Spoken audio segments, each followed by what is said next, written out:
السلام علیکم ورحمۃ اللہ وبرکاتہ۔ الحمد للہ رب العالمین والصلاة والسلام علی اشرف الانبیاء والمرسلین نبینا محمد وعلی آلہ وصحبہ اجمعین، اما بعد۔ میرے محترم سامعین و سامعات، میں آج آپ کے سامنے عشرہ ذوالحجہ کی فضیلت اور ان میں کیے جانے والے اعمال کے موضوع کو لے کر حاضر ہوا ہوں۔ محترم سامعین، اللہ تعالیٰ نے جس طرح مہینوں میں بعض مہینوں کو فضیلت بخشی ہے، اسی طرح دنوں میں بھی بعض دنوں کو دوسرے دنوں سے ممتاز رکھا ہے۔ انہی دنوں میں سر فہرست ماہ ذوالحجہ کے ابتدائی 10 دن ہیں۔ ان 10 دنوں کی فضیلت قرآن و حدیث سے ثابت ہے۔ محترم سامعین، جیسا کہ آپ تمام جانتے ہیں کہ جلد ہی ماہ ذوالحجہ شروع ہونے والا ہے، اسی لیے میں نے مناسب سمجھا کہ اس عشرے کی فضیلت بیان کرتے ہوئے آپ کو یہ بھی بتائیں کہ ان ایام میں کون سے اعمال سر انجام دینے چاہیے تاکہ ان اعمال کی بجاوری سے ہم ان سے کم حق و مستفید ہو سکیں۔ معزز سامعین، عشرہ ذوالحجہ کی فضیلت کا اندازہ اس بات سے لگایا جا سکتا ہے کہ قرآن کریم کے آخری پارے میں اللہ تعالیٰ نے ان ایام کی قسم کھائی ہے۔ سورہ فجر کی ابتدائی آیات اگر ہم دیکھیں، اللہ رب العالمین کا فرمان ہے وَالْفَجْرِ وَلَيَالٍ عَشْرٍ وَالشَّفْعِ وَالْوَتْرِ، قسم ہے فجر کی اور 10 راتوں کی، جفت اور طاق کی۔ مفسرین کرام نے ان ابتدائی جو 10 دن ہیں، ان 10 راتوں سے مراد ذوالحجہ کی پہلے 10 روز مراد لی ہیں، اور اللہ رب العالمین کا جو ارشاد ہے وَاذْكُرُوا اللَّهَ فِي أَيَّامٍ مَّعْلُومَاتٍ، حضرت عبداللہ ابن عباس رضی اللہ عنہ فرماتے ہیں کہ ایام معلومات سے ابتدائی عشرہ ذوالحجہ مراد ہیں، جو ذوالحجہ کے پہلے جو 10 دن ہیں وہ مراد ہیں۔ صحیح بخاری کی روایت ہے۔ دوسری اس کی فضیلت یہ ہے کہ دنیا کے سب دنوں میں سب سے افضل ایام جو ہیں، افضل جو دن ہیں وہ یہ ہیں۔ اس تعلق سے ہم کو حضرت جابر بن عبداللہ رضی اللہ تعالیٰ عنہ سے ایک حدیث ملتی ہے۔ نبی کریم صلی اللہ علیہ وسلم نے فرمایا افضل ایام الدنیا ایام العشر، دنیا کے افضل ایام جو ہے وہ ذوالحجہ کے ابتدائی 10 دن ہیں۔ صحیح الجامع صغیر میں اس کو امام البانی رحمہ اللہ نے ذکر کیا ہے اور کہا کہ یہ حدیث صحیح ہے۔ اس حدیث میں تو ان ایام کو سب سے افضل قرار دیا گیا ہے۔ اب یہ سوال پیدا ہوتا ہے، ایک اشکال آتا ہے کہ عشرہ ذوالحجہ اور رمضان المبارک کے آخری عشرے میں کون سا افضل ہے؟ تو اس کا جواب یہ ہے کہ ذوالحجہ کے ابتدائی 10 دن جو ہے رمضان کے آخری 10 دنوں سے افضل ہے، اور رمضان کا آخری عشرے کی راتیں ذوالحجہ کی 10 راتوں سے افضل ہے۔ اللہ اکبر۔ تو اس طریقے سے سلف صالحین نے اس کی فضیلت بیان کی ہے، اس طریقے سے ان کو بیان کیا ہے۔ تیسری اس کی فضیلت، ان ایام کی فضیلت یہ ہے کہ ان دنوں میں کیے گئے اعمال اللہ کے ہاں سب سے زیادہ محبوب اور افضل ہیں۔ اس تعلق سے ہم کو حضرت عبداللہ ابن عباس رضی اللہ تعالیٰ عنہ سے ایک حدیث ملتی ہے۔ نبی کریم صلی اللہ علیہ وسلم نے فرمایا مَا الْعَمَلُ فِي أَيَّامٍ أَفْضَلُ مِنْهَا فِي هَذِهِ قَالُوا وَلَا الْجِهَادُ قَالَ وَلَا الْجِهَادُ إِلَّا رَجُلٌ خَرَجَ يُخَاطِرُ بِنَفْسِهِ وَمَالِهِ فَلَمْ يَرْجِعْ بِشَيْءٍ، کہ نبی کریم صلی اللہ علیہ وسلم نے ارشاد فرمایا کہ ان دنوں کے عمل سے زیادہ کسی دن کے عمل میں فضیلت نہیں۔ لوگوں نے پوچھا جہاد میں بھی نہیں اے اللہ کے رسول؟ آپ صلی اللہ علیہ وسلم نے فرمایا ہاں، جہاد بھی نہیں، سوائے اس شخص کے جو اپنی جان و مال خطرے میں ڈال کر نکلا اور واپس آیا تو ساتھ کچھ بھی نہ لایا، سب کچھ اللہ کی راہ میں قربان کر دیا۔ صحیح بخاری کی روایت ہے۔ اسی طرح ایک دوسری روایت میں اس کی مزید کچھ وضاحت موجود ہے۔ حضرت عبداللہ ابن عمرو بن العاص رضی اللہ تعالی عنہما سے روایت ہے کہ نبی کریم صلی اللہ علیہ وسلم نے ارشاد فرمایا ما من ایام احب الى اللہ العمل فیہن من هذه الايام قیل ولا الجہاد فی سبیل اللہ قال ولا الجہاد فی سبیل اللہ إلا من خرج بنفسه وماله ثم لم يرجع حتى تحراق محجة دمه۔ محترم سامعین، غور سے سماعت فرمائیں کہ سال بھر کے تمام دنوں میں کیے جانے والا کوئی نیک عمل بھی اللہ کے نزدیک ان ذوالحجہ کے 10 دنوں میں کیے گئے نیک عمل سے زیادہ پسندیدہ نہیں۔ صحابہ کرام رضوان اللہ تعالی علیہم اجمعین نے عرض کیا نبی کریم صلی اللہ علیہ وسلم سے، جہاد فی سبیل اللہ بھی نہیں ہے اللہ کے رسول؟ آپ صلی اللہ علیہ وسلم نے ارشاد فرمایا، نہیں، مگر کوئی شخص اپنی جان و مال کے ساتھ جہاد کے لیے نکلے پھر کسی بھی چیز کے ساتھ واپس نہیں آئے، یعنی شہید ہو جائے۔ مسند احمد کی یہ حدیث ہے اور یہ صحیح حدیث ہے۔ محترم سامعین، یاد رکھیں کہ عام دنوں میں اپنے مال کے ساتھ نکلنے والا مجاہد شہادت کے درجات کو پالے تو ان ایام عشرہ میں نیکیوں میں لگا ہوا مسلمان اس درجے کو پہنچ سکتا ہے۔ البتہ انہی ایام عشر میں ایک آدمی ان عبادات میں مگن جبکہ ایک مجاہد دین کی سربلندی کے لیے کفار کے خلاف صف آرا ہو تو پھر اس خوشبخت کی قسمت کا کیا کہنے۔ تو محترم سامعین، یہ ایام بڑے ہی فضیلت والے ہیں۔ ان ایام کی فضیلت اس بات سے بھی ثابت ہوتی ہے کہ ان دنوں میں عرفہ کے دن کی فضیلت ہے۔ ام المؤمنین صدیقہ بنت صدیق عائشہ رضی اللہ تعالی عنہا فرماتی ہیں، نبی کریم صلی اللہ علیہ وسلم نے ارشاد فرمایا، ما من يوم اکثر من ان يعتق اللہ عز وجل فیہ عبدا من النار من یوم عرفہ وانہ لیدنو عز وجل ثم یباہی بہم الملائکہ فیقول ما اراد هؤلاء۔ اللہ عز و جل عرفہ کے دن سے زیادہ کسی اور دن بندوں کو آگ سے جہنم سے آزاد نہیں کرتا۔ اللہ تعالیٰ بندوں سے قریب ہوتا ہے، پھر اور قریب ہوتا ہے، پھر ان کی وجہ سے فرشتوں کے سامنے اظہار فخر فرماتا ہے اور کہتا ہے یہ لوگ کیا چاہتے ہیں؟ اللہ اکبر، یہ لوگ کیا چاہتے ہیں؟ اللہ تعالیٰ فرماتا ہے اور فرشتوں کو گواہ بنا کر ان کو جہنم سے آزاد کرتا ہے۔ اللہ اکبر، کتنی بڑی فضیلت ہے اور کتنے بڑا عظیم دن ہے۔ محترم سامعین، ان ایام کی فضیلت اس بات سے بھی ثابت ہوتی ہے کہ ان دنوں میں یوم النحر ہے۔ صحابی رسول عبداللہ ابن قرط رضی اللہ تعالی عنہ سے روایت ہے، نبی کریم صلی اللہ علیہ وسلم نے فرمایا، اعظم الایام عند اللہ یوم النحر ثم یوم القر۔ اللہ تعالیٰ کے ہاں سب سے بڑھ کر عظمت والا دن یوم النحر یعنی 10 ذوالحجہ عید الاضحیٰ ہے اور اس دن کے بعد یوم القر ہے۔ مسند احمد کی روایت ہے، محدث شعیب رحمہ اللہ نے اس حدیث کو صحیح قرار دیا ہے۔ یوم القر کی وضاحت ایک دوسری روایت سے معلوم ہوتی ہے جسے امام ابن خزیمہ رحمہ اللہ نے حضرت عبداللہ ابن قرط سے حوالے سے نقل کیا ہے، جس میں فرمایا کہ اعظم الایام عند اللہ یوم النحر ثم یوم القر۔ قال ابو بکر یوم القر یعنی یوم الثانی من یوم النحر۔ اللہ تبارک تعالیٰ کے ہاں سب سے بڑھ کر عظمت والا اگر کوئی دن ہے تو وہ یوم النحر 10 ذوالحجہ ہے اور اس کے بعد یوم القر۔ ابو بکر فرماتے ہیں کہ یوم القر سے مراد یوم النحر کے بعد والا دن یعنی 11 ذوالحجہ کا دن ہے۔ صحیح ابن خزیمہ کی روایت ہے اور اس کی سند بھی صحیح ہے۔ محترم سامعین، اس سے معلوم ہوتا ہے کہ بعد کے ایام کی نسبت پہلے دن کی قربانی، ذکر و دعا اور انفاق سبیل اللہ وغیرہ سب سے افضل ہے۔ اب محترم سامعین، میں آپ کے سامنے ان ایام میں، ان 10 دنوں میں کیے جانے والے اعمال کا تذکرہ کروں گا تاکہ ہم سب اس کو اچھی طریقے سے ذہن نشین کریں اور ان دنوں میں ہم ان اعمال پر کاربند ہو جائیں۔ پہلا یہ ہے کہ نیک اعمال میں خوب محنت کیجیے، چونکہ یہ زمانہ سب سے بہتر دن ہے، زمانے کے سب سے بہترین ایام ہیں، ان میں زیادہ سے زیادہ نیک اعمال کرنا چاہیے۔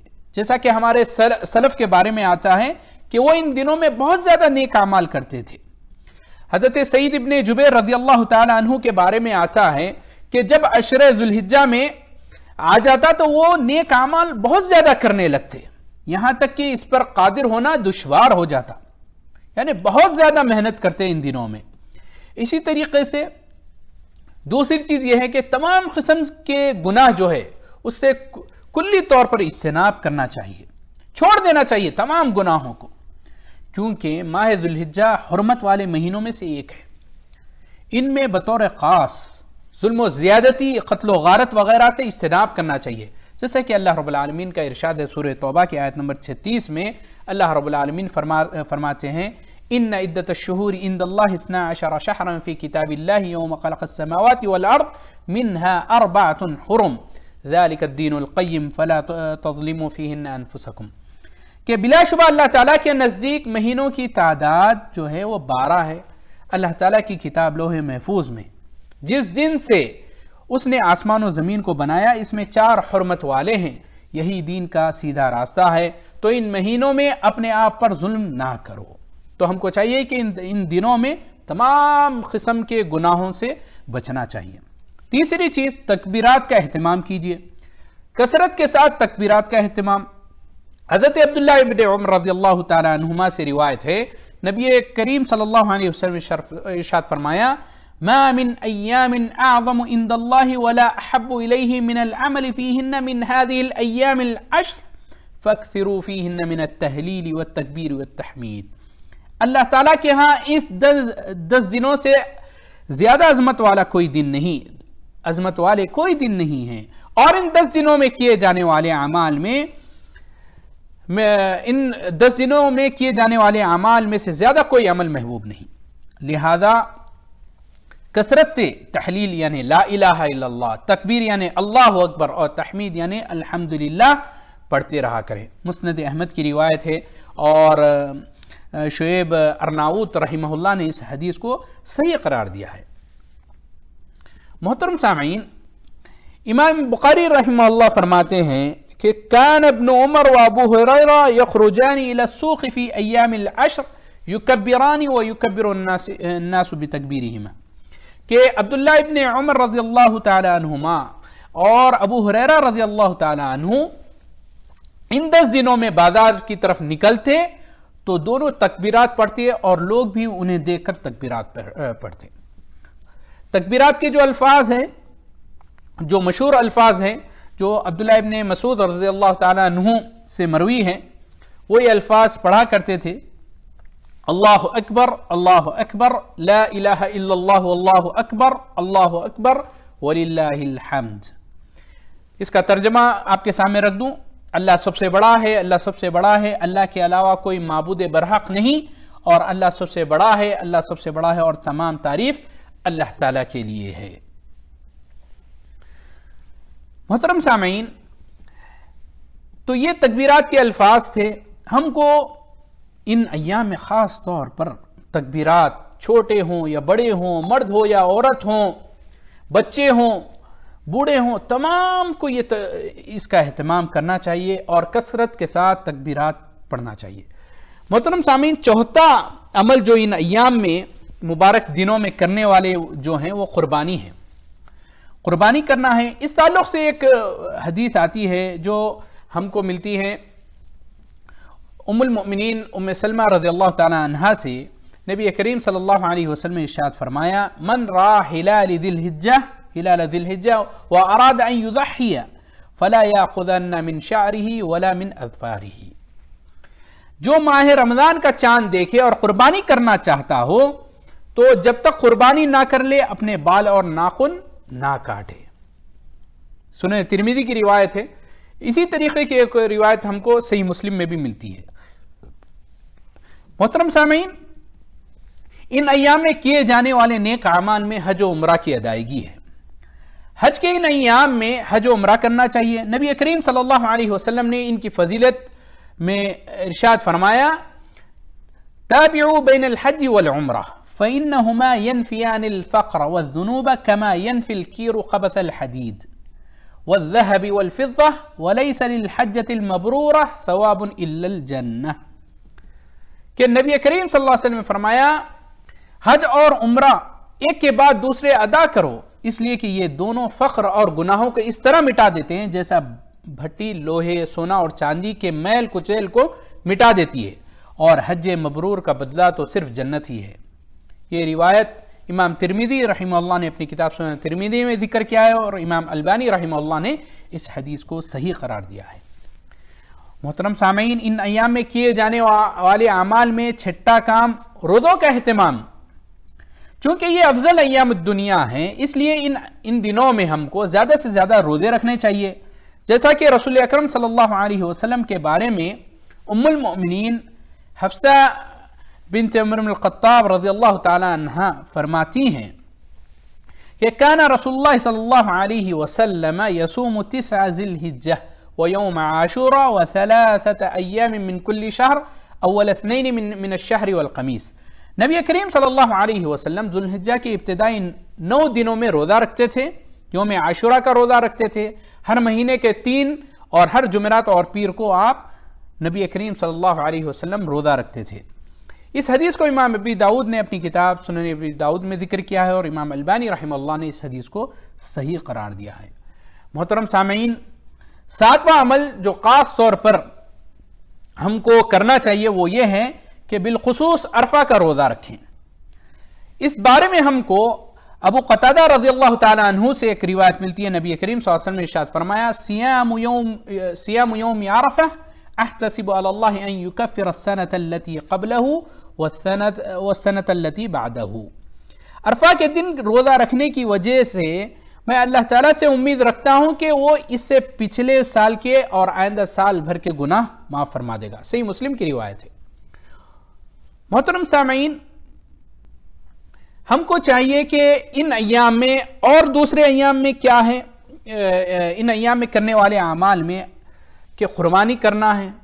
عشرہ ذوالحجہ کے آخری 10 دن یعنی ذی الحجہ کو جو آخر 10واں دن ہے اس کو یوم النحر کہا جاتا ہے. اس روز قربانی کرنا زیادہ افضل ہے.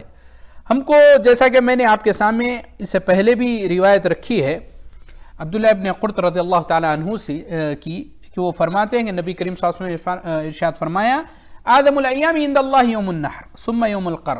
قال ابو بکر یوم القر یعنی یوم الثانی من یوم النحر.